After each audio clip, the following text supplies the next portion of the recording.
భగవంతుడు మొట్టమొదటిసారిగా మానవుని సృష్టించాడు.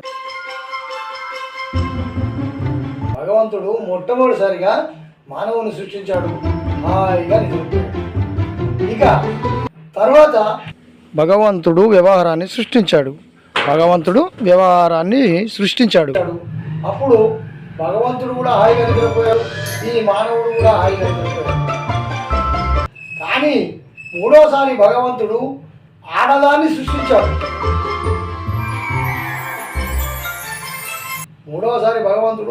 ఆడదాన్ని సృష్టించాడు.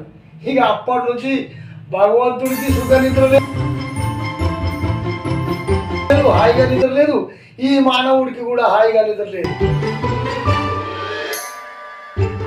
అర్థమైంది కదా?